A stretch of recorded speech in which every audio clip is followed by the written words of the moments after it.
survivors tried to extricate the injured from the crush.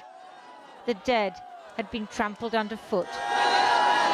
They'd gathered because merchants were giving families the equivalent of $10 for Eid. When thousands showed up, Houthi guards shot into the air in an attempt at crowd control. But they hit an electricity wire that exploded, causing panic.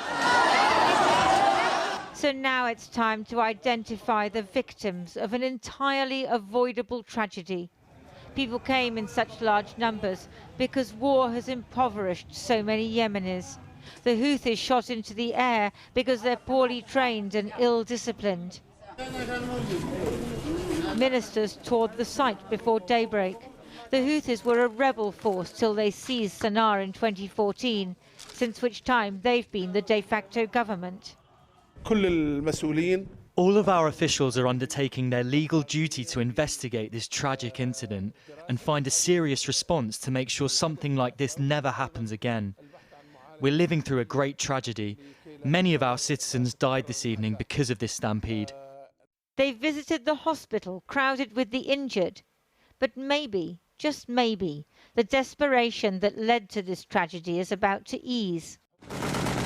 Some 400,000 Yemenis have died in 8 years of civil war, some from bullets and shrapnel, others from hunger and disease. But earlier this month, the foreign minister of Iran, which sponsors the Houthis, met the foreign minister of Saudi Arabia, which backs the other side in the civil war. This new rapprochement was engineered by China, and there's hope that it paves the way for peace in Yemen.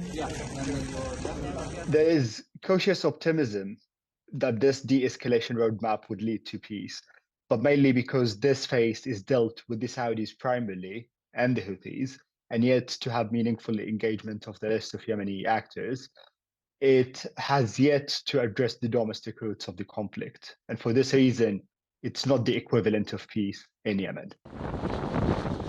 In an initial goodwill gesture under the supervision of the Red Cross, some 900 prisoners of war were exchanged last weekend. Those held by forces backed by Saudi Arabia and the United Arab Emirates lined up in Aden to be transferred to Sanaa. And what joy when they landed. For their families above all, but also for all Yemenis desperate for peace after so much violence and suffering. None of this helps those who lost family members in the crush, but it gives hope after 8 years of deadly conflict in one of the poorest countries on earth.